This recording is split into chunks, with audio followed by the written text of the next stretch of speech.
Welcome to the Media Bubble Podcast, the podcast that talks about movies, anime, comics, video games, and whatever we feel like. I'm your host, Karol, and with me as always is my co-host, Fredrik. Hi, I'm also here. In today's episode, we're going to talk about cinema memories.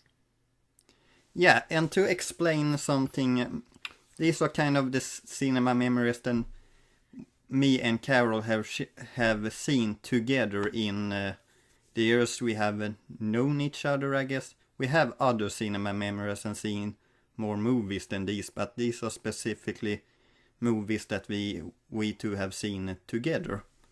And as you can see on the screen, I have kind of compiled a list of films we have seen. Yes, and for our listeners without a screen, there is a list of movies we have seen in cinema, or those are just mostly like cinema. These are all cinema. One thing I want to talk about before we actually get into any of the movies is what used to happen all the time when we went to see a movie, because me and Karol used to decide on a time, like half an hour before. I was always on time, ready to see the movie. Always. You came like when there were 2 minutes until the movie started. On time. You were always late. It almost amazed me how you were late all the time. It's a blessing, but honestly, like one time it was literally 1 minute, and luckily for me, I had already bought your ticket, so we could go straight in. I mean, even if we were late, I think the cashier would still sell us tickets. Yeah, they would, but I don't feel like you want to be late. Actually, there is one film in here where we were like late 5 minutes or something. But before we go into that, Karol, why are you always late? You can't drag me out like this on air. Come on. Okay, but you're a busy man. I'm not okay. So I have started working on me being late. I always think like, okay, if I like stay or do something, I'm gonna have enough time to do this thing, and then something else pops up, and I'm okay. Instead of that, then I'll be there in like 5 minutes ahead, and then something else comes up, so I'm always late. It's well, I can admit one thing, and that is that you have gotten a lot better in the last couple of years. Yeah, I was chronically late. I think it was maybe no, it was before my it was I think after my boss started talking to me about me being late. Wait, are you late for work? Yes. In the beginning, I was also late for work, and she said to me what is happening? We're like 7 times late this month at work. If there's something you shouldn't be late to, it's that. That's why I'm not late anymore. Or if I'm late, I give a call. It's kind of weird to look at these movies that we have seen in cinema in some way, because I haven't been to the cinema in like 2 years because of COVID. Yeah, exactly. The C word. Like, me either.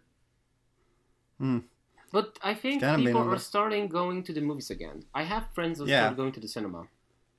Yeah, I think it kind of starts up, so I don't know, maybe we should watch something soon.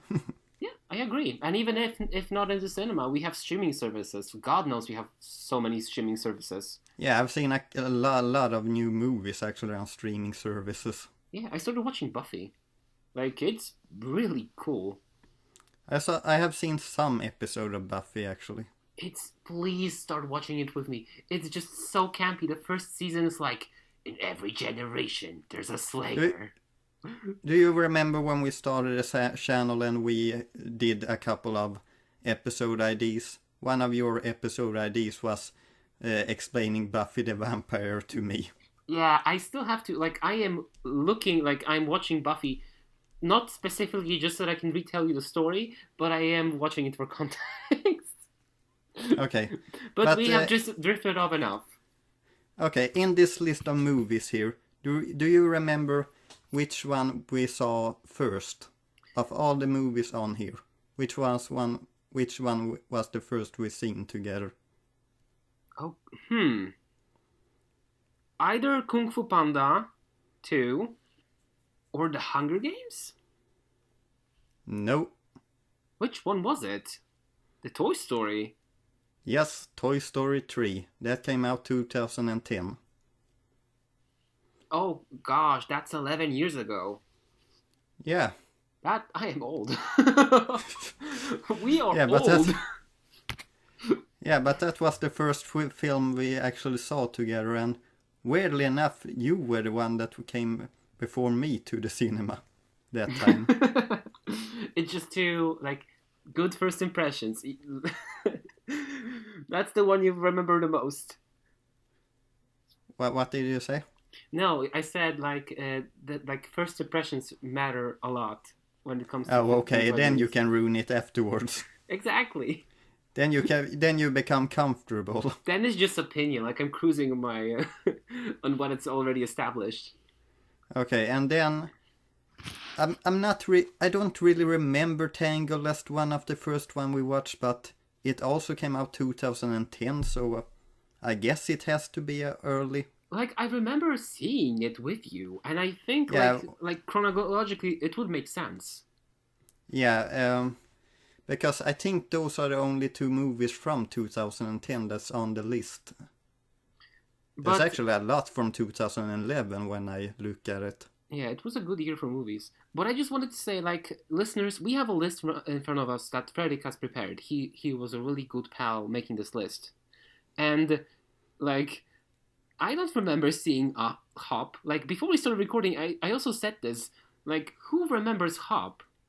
Yeah, who does? It's kind of a movie that came from the Alvin and the Chipmunk fame, I feel like. I mean, maybe, but wait, why do you think so? It's kind of the same CGI style, and it's kind of this CGI creature that meets a human and they go on adventures. Yeah, they kind of don't like each other, but they need each other, and then they come to realize that they love each other as a family. Didn't we also see Rise of the Guardians, like the Jack Frost movie? We have seen it, but it wasn't in cinema. And also, I pointed out before, Dark in the Shadows, the one with Johnny Depp, the vampire, grandpa vampire wakes up, and his family is just chill with it, and also his granddaughter is a werewolf. Yeah. Like, nobody talks about it, too. Yeah, but I can understand why nobody talks about it, because of all the movies on this list, that is probably my least favorite. I'm gonna say, actually, like, I would agree with you, but, like, I think I at least remember Dark in the Shadows. Hop I just erased from my memory. I remember one time after we watched it, you told me that Hop was a really bad movie. Yeah. And I stand by that. One thing that I found fun when we sometimes go to the cinema is that we kind of live in a small city. Or you don't live here anymore when I think about it, but anyway... 15 minutes away, it's not that far. Yeah, but sometimes when we go to the cinema, it can kind of be almost an empty cinema, and that happened to us with Tangled. There were two other people actually when we was Tangled, but the one film that we watched where it was literally just us two was Lego Batman. Yeah. Do you remember? It's like one of my fondest memories, actually. Like, full cinema for ourselves, and Lego Batman is dang good. Yeah, it was kind of the perfect film to be ourselves in, because we could just talk without caring without caring that we disturbed anyone. Yeah, it was so cool, and I think So it was kind of fun when a reference came up and you kind of were like, yeah. yeah, I get that, but aloud. Yeah, exactly. I mean, can we just gush a little bit about Lego Batman? Like, after Lego Movie came out, and they started out like announcing Lego Batman, I didn't really have that hype hopes for it. But oh, this is a Lego Movie, but it's like not connected to the first one, and also it's not about like a father playing with Lego toys. No, it's like a DC story within Lego. Yeah, that surprised me actually. I thought that the movie was going to be more about the Lego movie universe, but it was kind of more Batman's history.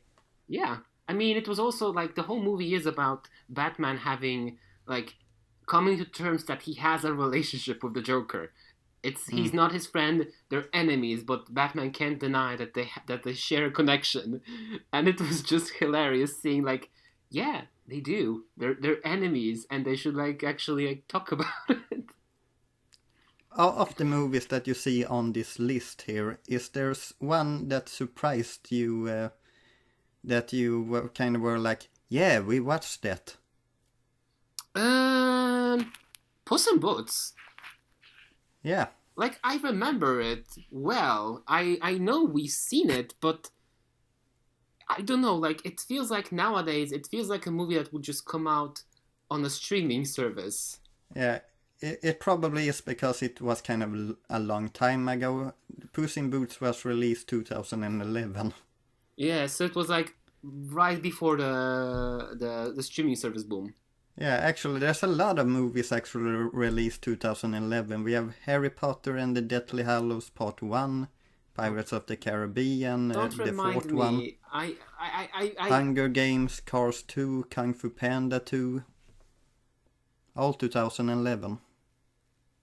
I still haven't seen Hunger Games like the last one. I've seen the second one, and I've seen the first one. I read all the books. I just haven't seen the last movie.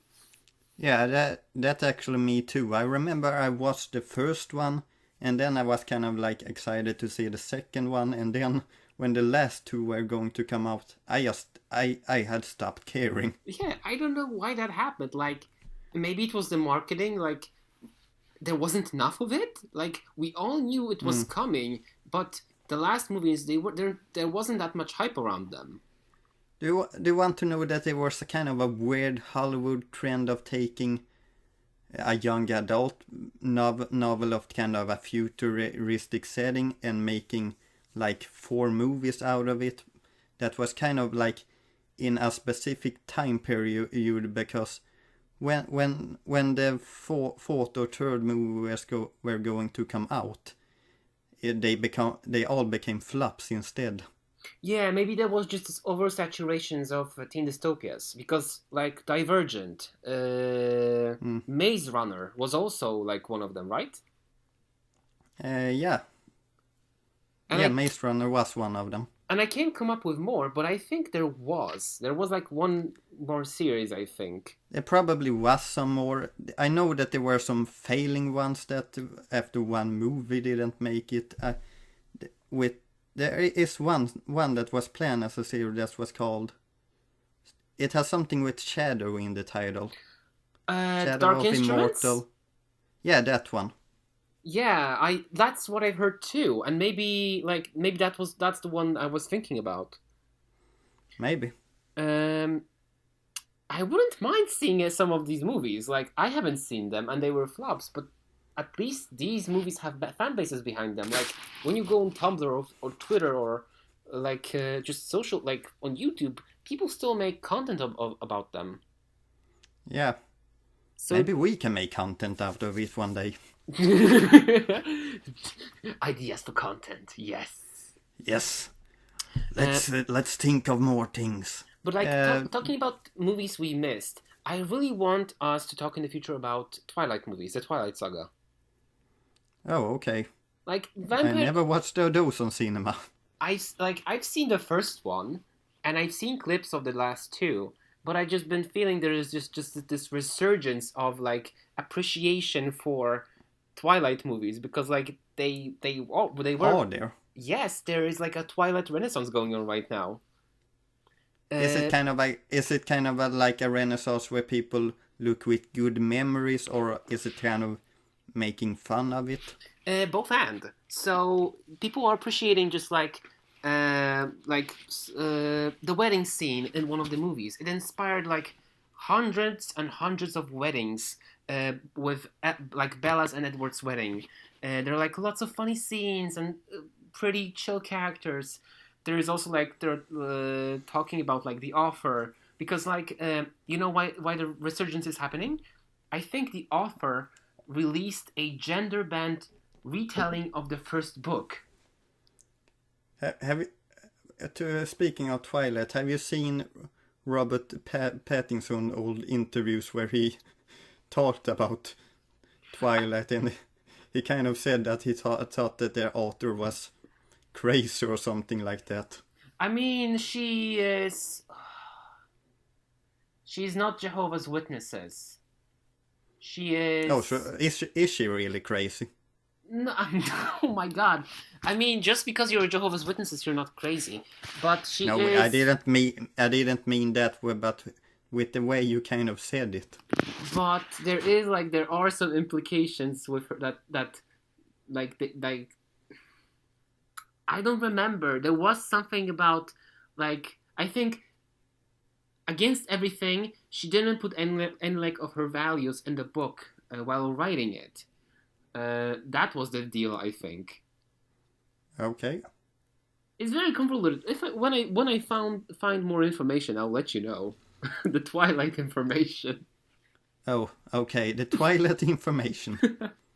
But I do have the books at home, so I might read them. Do you remember seeing Harry Potter Deathly Hallows Part 1? I do. Didn't we see the Part 2 as well? No, we saw that with different peoples. Yeah, I think I saw it with Matthias. Because that one came out more in the summertime, and you were in a different country then. Yeah, I was actually. I remember it now.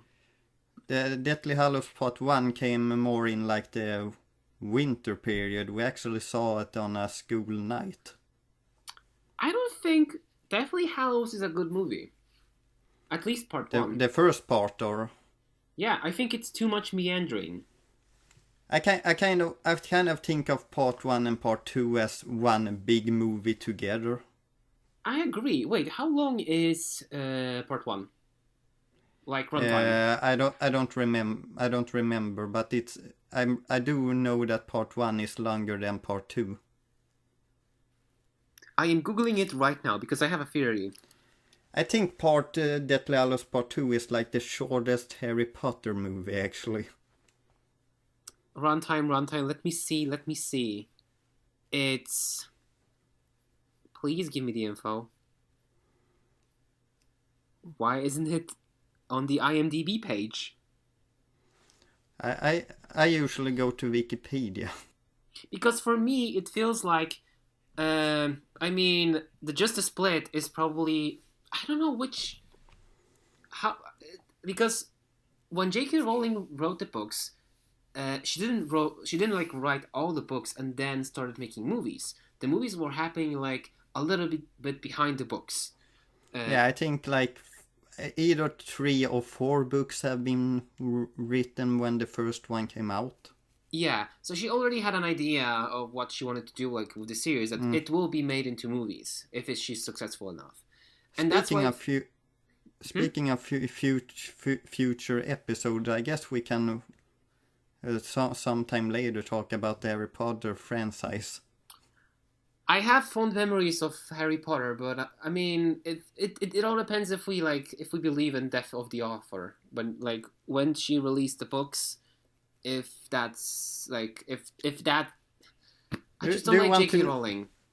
Yeah, I don't really like her too, but the thing with I almost never think of the author when I watch the work or something like that. It's kind of like the same thing with when I watch an actor on screen. I never really think of the real person. I think about the character that is on the screen. I think I did that before, but now, being a little bit more online, I'm having trouble distinguishing like actors from like characters from who they're portrayed and what they're portraying. The things that J.K. Rowling is saying is that kind of ruining your love for Harry Potter. Yeah, she is. That, I mean, because I kind of feel like those special memories is still your memories and your experience and your love for this world. Yeah, I mean, I agree. I mean, but you see, it's exactly as you said. I have fond memories of this world, and I have appreciation of the memories I have. Like when I was a kid, I read the books back to back multiple times, and like when I was little, I was seriously believing I would get an owl to Hogwarts. I was like rationalizing, I didn't get it now, but in England they have a weird schooling system, so I have a few years until I get the letter. Like that's how far down the hall I was with Harry Potter. Yeah. But I'm just like, every time I see the media, I'm just thinking like, if I wanted to go to Universal Studios with like to experience like the Harry Potter land, well, that profits J.K. Rowling. There's a new game coming out about Wizarding World that also benefits her. One thing that I can admit is that I feel like the first 7 books, they are really good books, and the movies is kind of okay too, but all the thing that has come after, I feel like is just is some way stupid and weird. I feel like we could have stopped with the movies at Half-Blood Prince. That's my opinion. Okay. Well, let's talk about some other films we have seen. Is there one that you want to specific take up? Yeah, I mean, my favorite movie now is Shape of Water by Guillermo del Toro. Yeah, do you remember why we saw that? Because we had realized that we hadn't seen kind of an Oscar peak film, and the one that we were going to see was actually La La Land, but we waited too long, so it wasn't on cinema anymore, so it became The Shape of Water instead. And you know what? I still haven't seen La La Land, but I do love that we went to see this one. Yeah, that was kind of, The Shape of Water is a really good movie, actually. It's just so good that like central themes work. The antagonist, he's a shitty guy. You root for the heroes. Like, I mean, the whole concept is that like there's a woman that's been ostracized by society because she can't talk. She can only like sign. And like every single language. Yeah, sign language. And she teaches the monster the sign language, and they fall in love. And like every single character that you are rooting for in this society at that time is considered like someone beneath or a monster or underprivileged. Like the main character is a disabled woman. Her friend is a black woman in the workforce who I think her husband doesn't respect her, and she cheats on her. Like she is below everyone. Yeah. The monster is a freaking monster. The scientist that helps the monster escape is gay, and he's also discriminated against that. He's like kicked out of the bar because he tries to be sweet with a guy. And the central freaking enemy is like a white, middle-aged like guy, like who is like in the eyes of society, he is like the man. He can get anything, but inside he wants to torment this poor woman. He doesn't care for for her friend. He's really shitty. He wants to cheat on his wife, and with time, as the movie goes on, like his rotten inside is coming outside because his hand is rotting away from the beast's bite. It just, I love this. A spoiler warning. Kind of late for that. Yeah, we kind of always forget this when we talk about movies, but we're talking freely here. Yeah, we are. But yeah, those are my feelings about this movie. I don't know if you enjoyed it as much as I did, at least. Yeah, I really enjoyed the movie, but I realize now that you probably remember it a bit more than I did, because you got really specific in some points there. Like, there goes days where I actually, like, driving my way to work, like, The Shape of Water is a really good movie. You suddenly gets that in your head of, oh, that was a really good film. I do, and I think, like, it was helped be... There are some films that happens to me too. Yeah, and I think, have you seen, oh god, Troll Hunters, and, like, the Arcadia series on Netflix? No. So, it's the series by Guillermo del Toro, and it's animated by Pixar, I think? I don't want to be... I don't think. Probably DreamWorks in that case. Yeah, it's DreamWorks. And it's based on Guillermo's, like, childhood story. He wrote it when he was a kid. It's about Jim. He is the troll hunter. He one day finds the amulet of Merlin that helps him transform into a knight, and he helps, like, these trolls with their war going on that is threatening the world. And it just, like, escalates and escalates, and it's, like, 3 series. First is Troll Hunters, 3 seasons. Second is Down Below, which is about aliens, 2 seasons. Then it's about Duxie, who is a disciple of Merlin, 1 season, and then there's a movie. And I think because I liked also this series, it just reminded me of how great Guillermo del Toro is. Do you want to know one thing about Guillermo del Toro is that I have just seen one of his films. What did you see? And we have talked about it. The Shape of Water. Oh. I want to see Pan's Labyrinth. I feel like that is an interesting one, but I haven't seen it yet. I want to. Like, I know the premise, and it's just so, like... Do I need to say spoiler again? Maybe not this time, because I haven't seen it. Yeah, I haven't seen it either, but I just skimmed the IMDb page. It's about this girl who is, like, trying to flee to this other world from the ongoing world war in her life. So she flees to this mystical place, the Labyrinth. I don't know what happens next, but it's just such a cool premise. Yeah. Back to some of the movies on this list. There is one film actually that we saw 2 times on the cinema. Do you remember which one that was? I don't remember actually. Which one was it? It has a 2 in the title. Zootopia 2. No, Kung Fu Panda 2.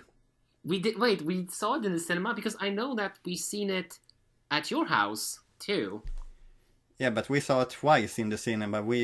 You and me saw it once, and then you were like, Fredrik, I want to go to the cinema, and we have this third friend that is coming this time too. And I was like, okay, what do you want to see? Kung Fu Panda 2. You don't remember that? I honestly don't remember that. I am going to the doctors and I'm gonna see if I'm losing my goddamn mind, because I would surely remember this event.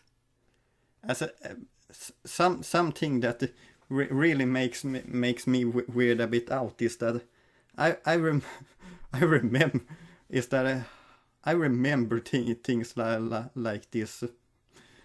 I feel that it's a bit weird how good my memories are in. Like, I am scared these as well. Cases. What do you know about me, man, that I forgot?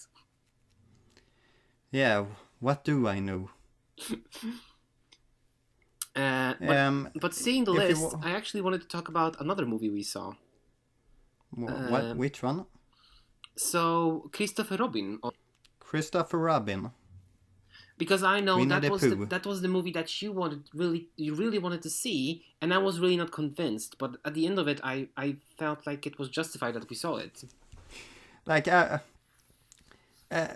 was such a big Winnie the Pooh fan when I was young, and when I saw the trailers for Christopher Robin, I just felt like is this kind of like some ending of my childhood kind of movie, and I wanted so to watch that on the cinema. And we actually went to another city because it wasn't showing in this city, so that was kind of a new experience. Yeah, I remember that too. And one of the weirdest thing was when we watched the movie, and I think we were the only ones that didn't have that wasn't a child family. I mean, it's such a weird concept, but like it's a movie. Is it really like a movie for little kids though? I'm not sure. It's kind of in between. It's the little kids can see it, I feel like, but especially when I watched the trailer, it felt more marketed to those who loved Winnie the Pooh when they were young. Exactly. Like it feels like a little bit more adult. Even seeing the poster for it, just like blank space, not a poo, and it's not really like when you compare it to Toy Story 3 or Wreck-It Ralph. Like it's not exciting. It's something. It's a little bit more subdued.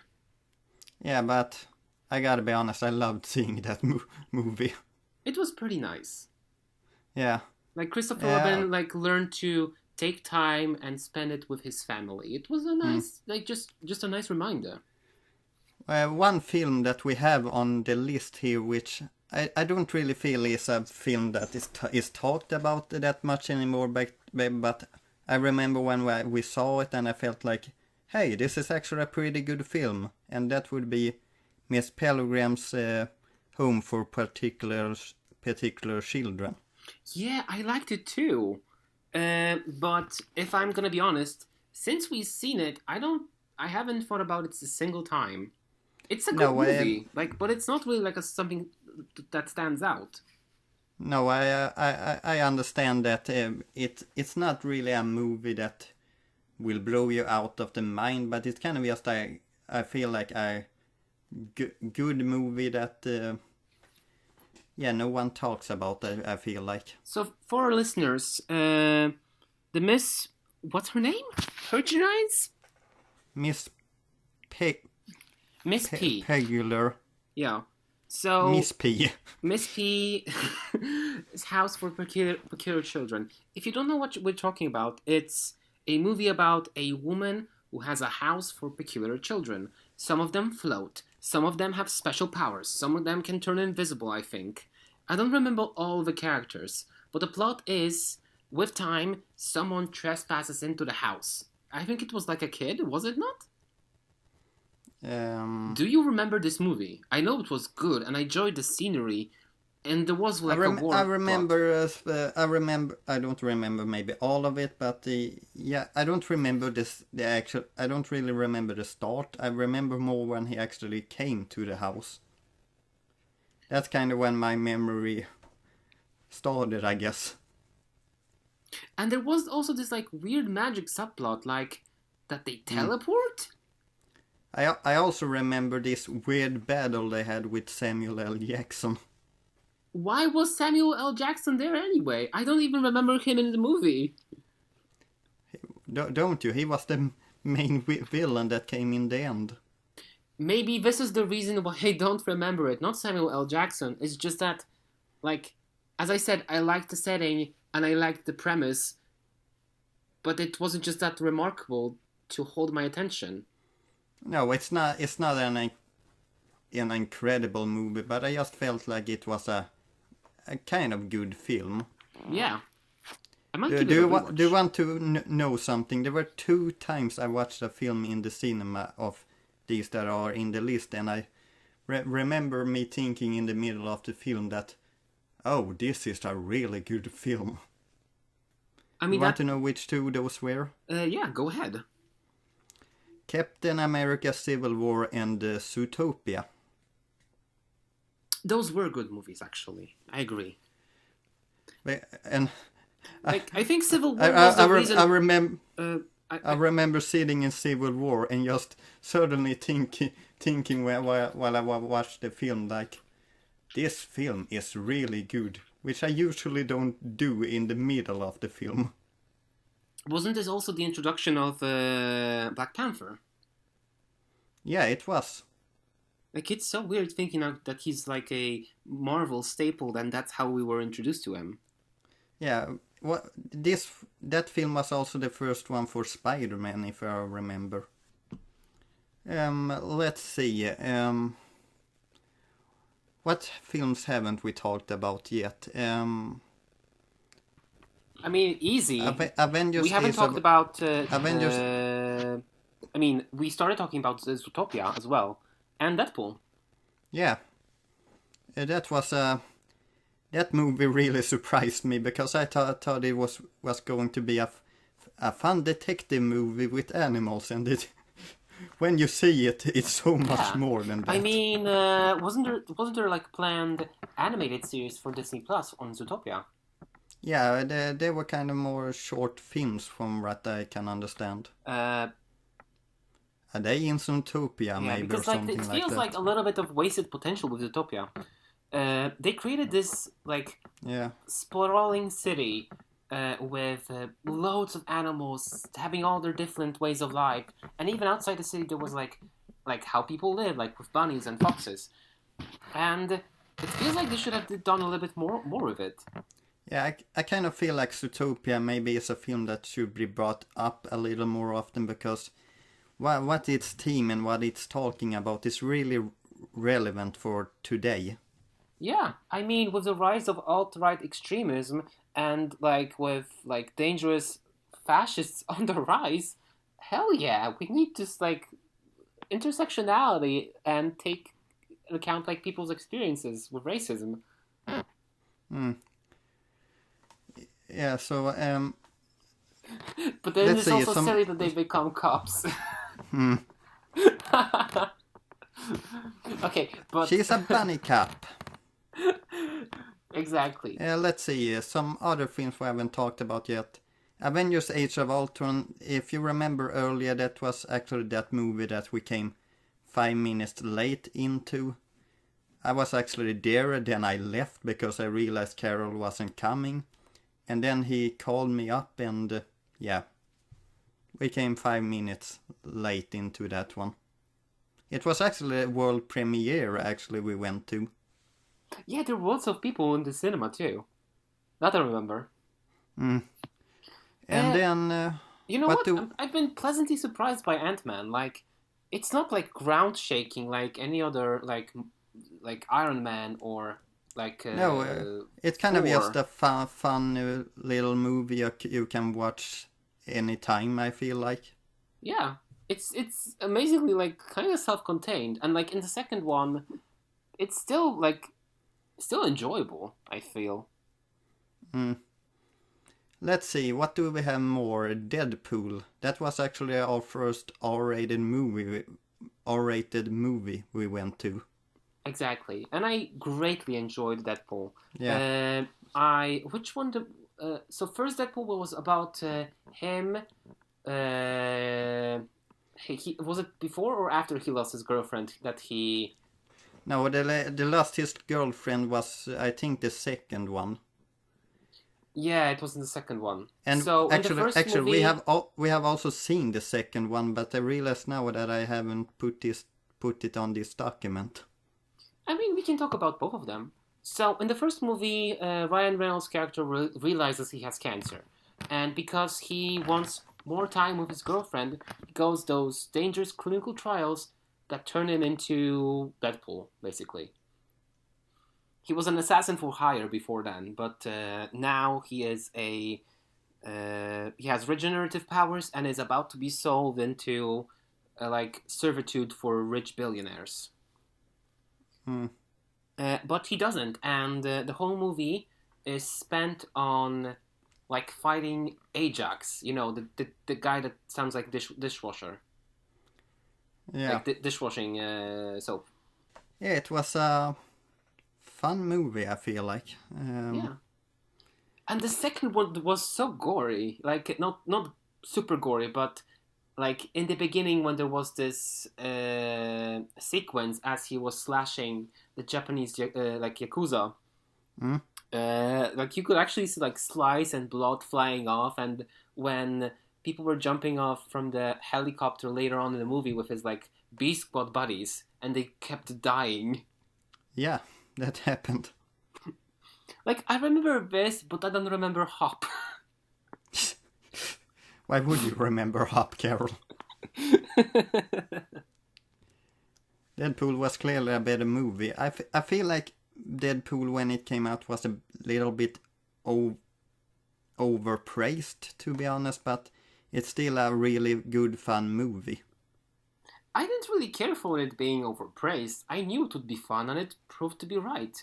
I mean, that's why we have it is a really good and fun movie. I feel that, yeah.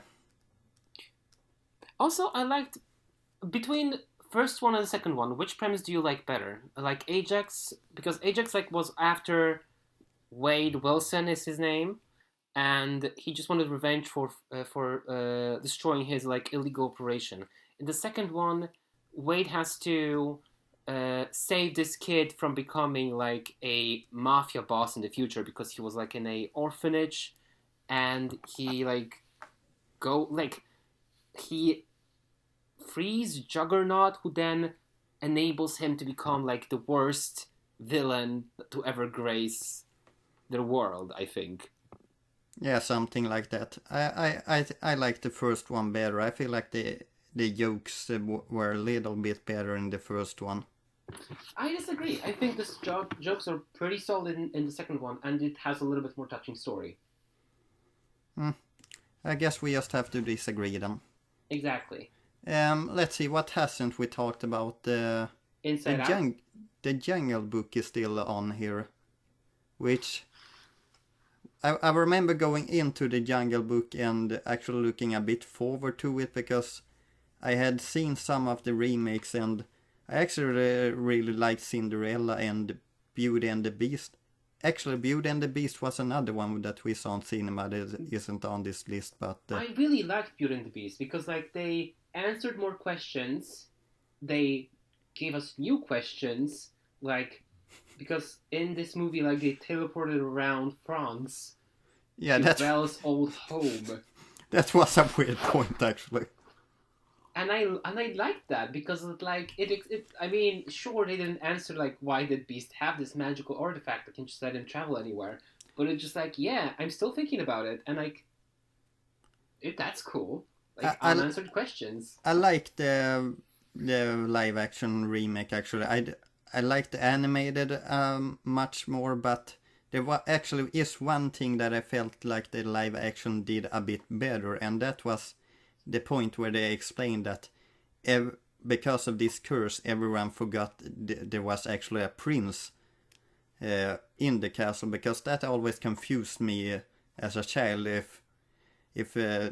If he was supposed to be a prince, how could everyone have forgotten about him? Yeah, it explained this glaring hole in the story, because like in the original, like, yeah, if there was a prince, why did like everyone forget that this palace there's like a prince living there? Otherwise, I would say that the animated version is probably the best, but the live action is not a bad version. No, I think it's pretty cool. Did you know that Disney ordered like a miniseries with Gaston and what's his name? What's his face? He that plays Olaf. What is his name actually? I'll guess we'll never know. Well, whatever. The Jungle Book. I actually thought that I would like the Jungle Book when we went into it, but I actually was a bit disappointed by it, I remember. I came into the movie with lukewarm expectations and I left with the same.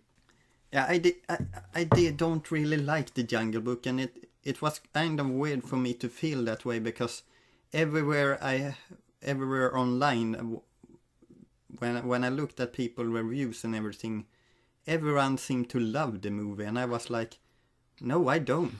I mean, what do you even remember from the live action Jungle Book? Because I don't think I can mention like any good scene. I know there was this one bit with the wolves. Do you want to know one thing I remember? And this isn't a good scene, but it was when King Louis was starting to sing, and King Louis was voiced by Christopher Walken, and he kind of talks things. And it kind of just felt so weird for what this movie was that he suddenly went and did that. I think also there is this special thing here that I wanted to mention. So here in Sweden, like the Jungle Book, like King Louis' song, that's like a song you sing usually like in school or preschool, right? Yeah, it's kind of a popular song, and like the Jungle Book is a really popular film here. Yeah, and that's like whole Disney franchise is pretty popular in Sweden. Yeah, Sweden is a kind of, if you compare to other countries, then Sweden is kind of crazy Disney country in some way, because people know a lot of Disney films by heart, and actually we know a lot of. We actually watch some clips of Disney movies every year on Christmas Eve. Yeah, like Donald Duck. Yeah, exactly. So as Fredrik mentioned, there is this clip show of Disney movies going every Christmas, and when I came to Sweden, that's what struck me off, because like in Poland, we have our own like version of Disney. We have like also like films for kids, but most of them are like in Polish or like not really like any like only Poland specific. Here in Sweden, like Disney is really big. Yeah, there's also this kind of big comic book in Sweden, which is the most popular comic in Sweden, which is Donald Duck comics and Kalanka's Pocket. Yeah, Donald Duck pocket books. Yeah, and they release like I don't know, monthly, weekly, and it's like a hefty book. That book is released monthly, but there also is a paper that's released every week. And then there's a lot of other stuff that also has Donald Duck contents. Yeah, I mean, you're like the Donald Duck expert out of two of us. Like, you have full shelves of volumes with Donald Duck. Yeah, I have. like I have saved every all the Donald Duck's comic books I own. I know that when I used to come to your house, I always like to read. Yeah. Did you think they were good? Yeah, I mean, like, yeah, they're pretty. Like, usually they're pretty good. Let's see, what is left on this list? We have seen Cars 2 and Inside Out, 2 Pixar films. I know that Cars 2 is kind of disliked, but I feel like it's a fine movie. I agree. Like, it's kind of a left field that they introduced like a spy plot, but I liked it.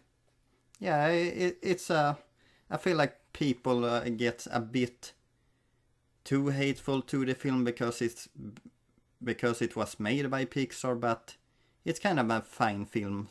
Yeah, I mean, we have to keep in mind, this is talking cars we're talking about. It's not anything like serious. Yeah. And then we have Star Wars The Force Awakens. Oh. Which I actually saw 2 times, to be honest, because I once saw it with my family, and then the second time I saw it with you.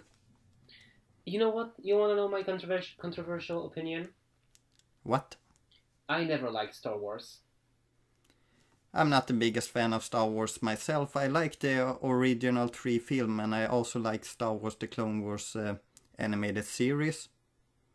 But the rest, actually, I do like The Mandalorian also, but the rest There's so good stuff on Disney Plus. The thing that I felt when I watched The Force Awakens, which I felt like no one talked about at the time, because if you remember when this came out, this film was actually kind of praised as a good Star Wars film. I feel like opinions has changed nowadays, but which one did we watch? Was it the first one or was it the third one? It was the first one, or the 7th one technically. Because I remember the first one being great as well. Like, it had a lot of potential of like Finn turning out to be a lightsaber user. and like Ray, like from a nobody, turning like becoming my cat is attacking my microphone. Josephine. Actually, I have had a big problem when I watched it for the first time, and that was I felt like it felt like a remake of the fourth one for me, or the first Star Wars film. If I remember what the fourth one was about, I would either agree or it was disagree. about Luke, and he discovering that he has the Force, you can say. Oh yeah, okay, yeah. Okay, now I remember. Yeah, I mean, like I guess he wanted like, but it's pretty obvious he wanted to have this parallel between the seventh and the fourth movie. Like Star Wars has its own tropes, like, and it's like this big soap opera about this one family. Yeah, but this was too close for me, because there was some points that were I felt like exactly the same. Where like there's kind of this R2 robot that has some information, and he's suddenly in this planet full of sand, and there comes an outsider that finds this robot that has that specific information, and she and he has the Force, and are about to go on a journey which they discover that they are so much more to them than they think they are. I mean, now that you say it, it's a little bit maybe too on the nose. That's kind of what I felt when I watched it for the first time. But I'm just so sad that Finn, a stormtrooper, didn't get a lightsaber. Come on, it would be so cool. He has one on the poster right here.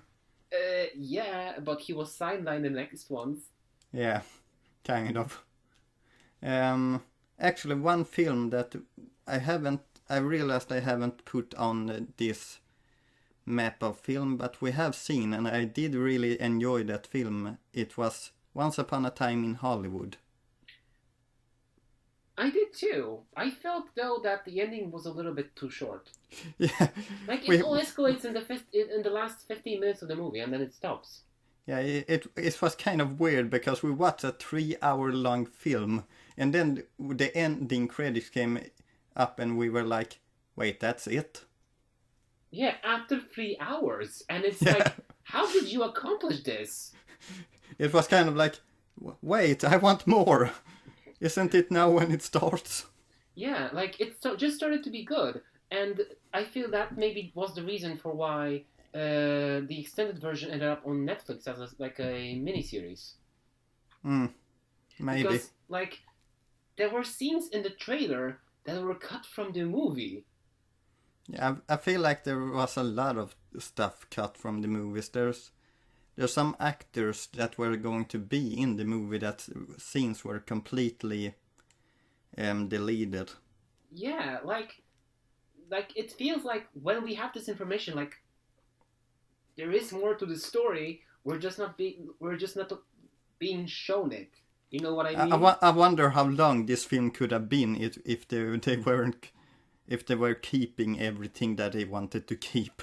Oh god! I mean, that's why we have the miniseries. I have to see if the Google won't let me down again. I'm picking up a laptop. I'm going to look how long is Once Upon a Time in Hollywood. Something that I maybe want to end this episode on is that while I haven't watched these two films with you, the two biggest memories I have of going to the cinema, and you unfortunately weren't with me, but the kind of two that stands out in my head was one time I watched Mad Max Fury Road with my family, and I had no expectation at all about Fury Road, and I didn't even really know why we went to see it. And then I saw it, and I was like, oh my god, that was amazing. Have you seen Mad Max? I did. I think I seen it with my cousin. Yeah, I remember having no expectation at all, and just, oh my god, this film is amazing. You know what my terrifying cinema memory is? What? So you know the film Bruno, right? Yes. The one about the guy who played Borat. Borat, he made yeah. a movie about Sacha Baron Cohen. Exactly. He made a movie about a gay clothes designer, and they had like explicit sex scenes in the movie. So one summer, when I was at my father's place, I said to my father, "No, we're not gonna see Transformers. I wanna see Bruno." Like every kid. Exactly. And I was, 16 years old, and I didn't know what it was. So we go to the movies, and we see them having freaking orgies on the screen. I think you have had to be younger, actually. That might be it, actually. I know that I decided I had to leave like the cinema for a moment because I was so embarrassed. I convinced 7 other people with me to go to see that movie. You convinced 7 people. Exactly. But one thing that I also want to talk about before, and this is the biggest like memory of the cinema I have, is it's kind of, I feel like when you see these older adults talk about how it was to see Star Wars the first time and how that felt like magic on the big screen, I kind of have one movie that feels not exactly the same, but it is the closest thing that I have, and that is when I saw the Pixar movie Cars for the first time. I really loved that film. Really? I didn't know that Cars would do it for you. No, I remember watching the Cars for the first time, and I just really loved it. I loved the story, the characters, the town. I bought a lot of toys. I played the video games. I loved Even Cars. Even have Disney Infinity, right? Don't you have Disney McQueen? Yeah. I don't have a lot of Disney Infinity characters, but one of the few that I have is Lightning McQueen. I feel like maybe I can relate, because that was like the feeling when I saw Kung Fu Panda, the first one. Okay. But, listeners, I feel like this episode can go for a little bit longer, but we're gonna spare you the trouble of listening to another hour of our ramblings. Actually, I feel like I'm pretty much done, to be honest. You are? Well, in that case, as always, listeners, thank you for listening, and we hope you enjoyed it as much as we have. Don't forget to follow, hit the bell icon, or follow us on socials like Twitter. With that, see you again in the next episode. Have Goodbye. a wonderful day.